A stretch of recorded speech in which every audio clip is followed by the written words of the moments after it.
الکریم اما بعد ولا تقتلوا اولادکم خشیۃ املاق صدق اللہ العظیم۔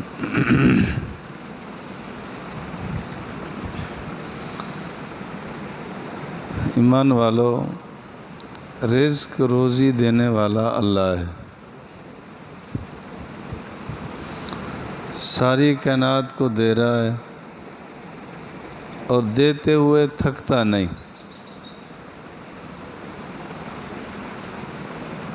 اور جس کی جتنا ضرورت ہے اللہ دے رہا ہے۔ آدمی یہ سمجھتے ہیں کہ میری ضرورت اتنا ہے، اللہ کو پتہ ہے کہ اس کی ضرورت کتنا ہے، خواہشات کتنا ہے، اللہ کو پتہ ہے۔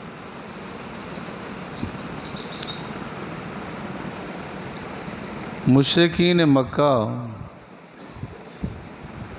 اپنی اولادوں کو اس وجہ سے بھی قتل کر دیتے تھے، کھلائیں گے کہاں سے؟ اگر کوئی اس وجہ سے منصوبہ بندی کی طرف جاتا ہے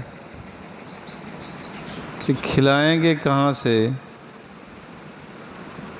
تو یہ سوچ لے کہ اس کی مشابہت کس سے ہوئی۔ کھلانے کا ٹھیکہ آدمی نے نہیں لیا۔ وَمَا مِن دَابَّةٍ فِي الْأَرْضِ إِلَّا عَلَى اللَّهِ رِزْقُهَا۔ اللہ نے ذمہ داری لے لی ہے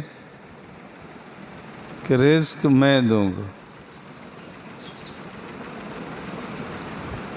اللہ فرماتے ہیں وَلَا تَقْتُلُوا أَوْلَادَكُمْ خَشْيَةَ إِمْلَاقٍ نَحْنُ نَرْزُقُكُمْ وَإِيَّاهُمْ۔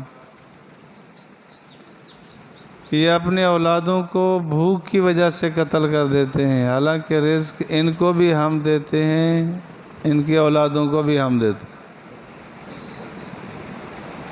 بالکل دیتے ہیں۔ اگر کسی نے اس وجہ سے حمل ضائع کرایا کہ بچے زیادہ ہو گئے کیسے کھلائیں گے، یہ منحوس سوچ ہے، مردود سوچ ہے، اسلام کے خلاف سوچ ہے۔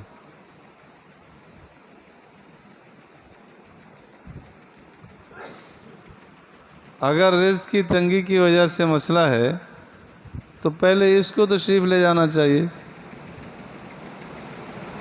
باقیوں کا مالک اللہ ہے، دیکھ یہ کہتا ہے میں کہاں سے کھلاؤں گا، وہ میں رہے ہی نہیں۔ تو یہ سوچ غلط ہے۔ اس وجہ سے آپریشن کروانا کہ اولاد زیادہ ہو جائے گی تو پھر کیسے کریں گے، یہ غلط سوچ ہے، نہایت غلط سوچ ہے۔ مسلمان کی یہ سوچ نہیں چاہیے۔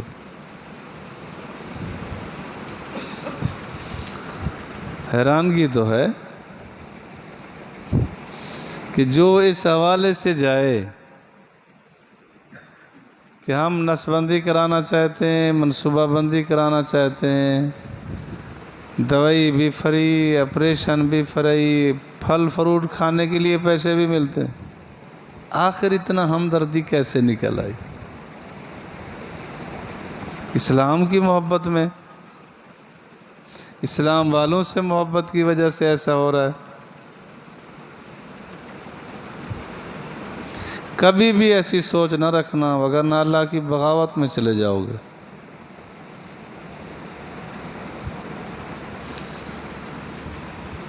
دوسرا، مشرکین مکہ اپنی بچیوں کو قتل کر دیتے تھے۔ ایک سوچ تو یہی تھی کہ کھلائیں گے کہاں سے، کہ کہ بچہ تو کما لائے گا، بچی کہاں سے کما لائے گی؟ آج کل کی خیر سوچ نہیں، ان کو مکالمہ کر دیا کہ بچی ہی کما کے کھلا دے، کیا ہوا؟ اس سوچ سے بچی کو پڑھایا جاتا ہے کہ اس سے کمائیں گے، پیسہ اکٹھا کروائیں گے۔ بچی کی یہ ذمہ داری تو نہیں ہے، بچی تو گھر کا کام کرنے کو ہے۔ گنجائش ہونا ایک الگ بات ہے۔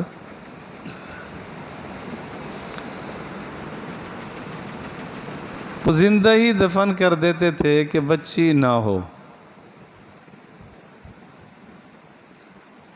اللہ رب العالمین نے ارشاد فرمایا ہے وَإِذَا الْمَوْءُودَةُ سُئِلَتْ بِأَيِّ ذَنبٍ قُتِلَتْ،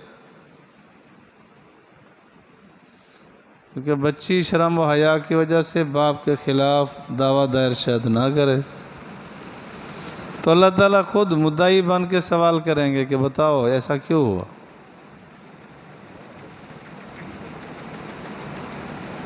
کیوں دفن کیا گیا؟ اگر یہی سوچ تھی کہ رزق کہاں سے آئے گا تو رزق دینے والے یہ تو نہیں تھے۔ اگر یہ سوچ تھی کہ کل اس کی شادی کریں گے، داماد ہوگا، تو یہ سوچ بھی نہایت غلط ہے۔ تو یہ کیوں داماد بنے اور بچے جنے؟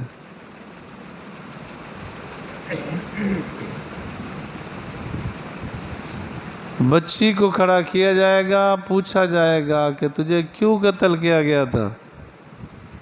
جواب تو نہیں ہوگا، آخر پکڑے جائیں گے۔ علماء فرماتے ہیں اگر کسی آدمی نے اپنے بچے کو بچی کو دینی تعلیم سے محروم رکھا تو وہ اسی حکم میں آئے گی، گویا اس نے اس کو قتل کر دیا، زندہ نہیں رکھا اس کو۔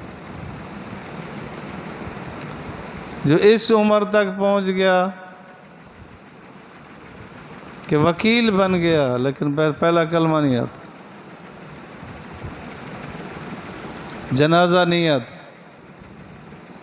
نماز نہیں آتی، تو اس سے بڑا قتل اولاد کا اور کیا ہوگا؟ کہ جس کو کلمہ نہیں آتا باقی کیا کچھ آتا ہوگا۔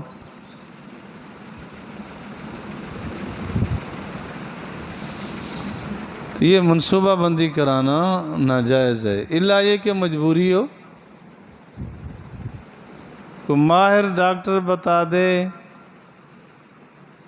کہ عورت اس کی متحمل نہیں ہے، اگر حمل ہو گیا تو اس کی جان کو خطرہ ہے، بیماریاں اس کی بڑھ سکتی ہیں، کوئی مجبوری ایسی ہو تو پھر شریعت گنجائش دیتی،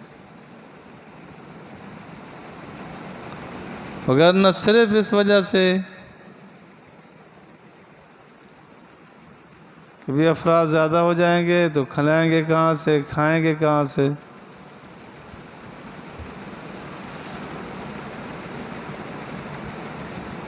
تو آبادی کتنا بڑھ گئی، سارے کھا رہے، 1 کروڑ تھی تو 2 کروڑ ہو گئی، 12 کروڑ آبادی تھی تو 22 کروڑ ہو گئی۔ آپ علیہ السلام سے عرض کیا گیا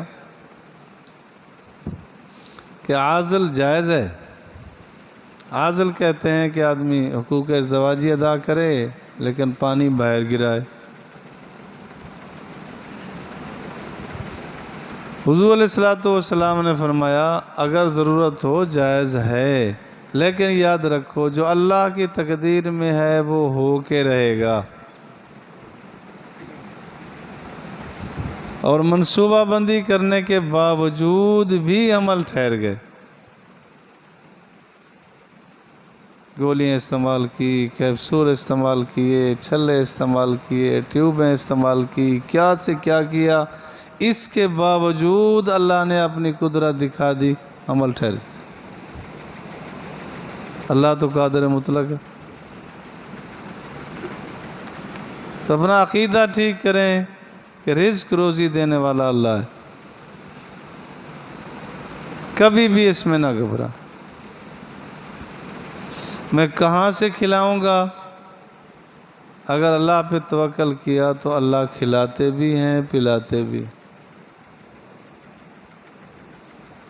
بالکل اس میں کوئی شک۔ میں اکثر ایک واقعہ حدیث پاک میں ہے کہ سنایا کرتا ہوں، روح المعانی نے بھی اسے بیان کیا اور مفسرین نے بھی اس روایت کو بیان کیا ہے کہ موسیٰ علیہ السلام نے عرض کیا اللہ تو رزق کیسے دیتا ہے؟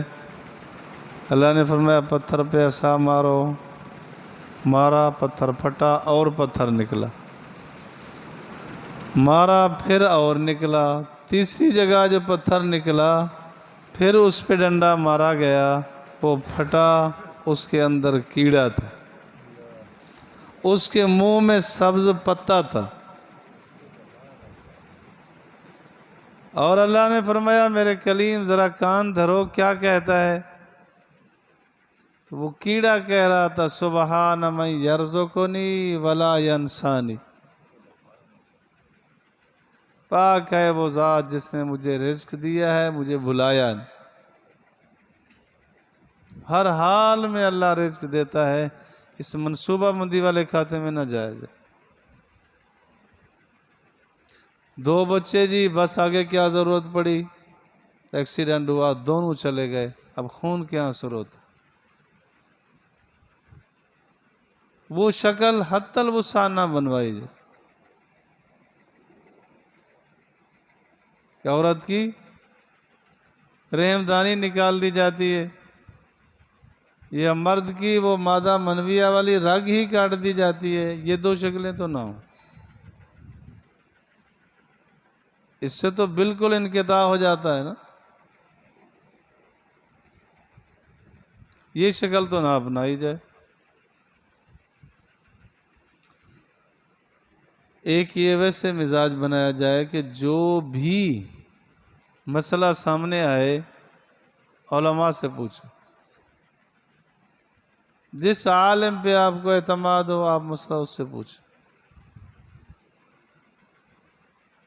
لیکن بنیادی طور پر عقیدہ ٹھیک ہو، عقیدے میں خلل اور خرابی نہ ہو۔ ہمارے اندر بہت کمزوریاں آتی جا رہی، کوئی بات نہیں جی، یہ بھی کبھی نہ ذہن میں رکھنا کہ میں اگر فلاں چیز استعمال نہ کرتا تو بس، بے شمار ہیں کہ وہ فلاں چیز استعمال نہیں ہوتی پھر بھی زندہ پھرتے۔ خلق الموت والحیات لیبلوکم ایکم احسن عملا، موت و حیات کا خالق صرف اللہ ہے اور کسی کے پاس نہیں۔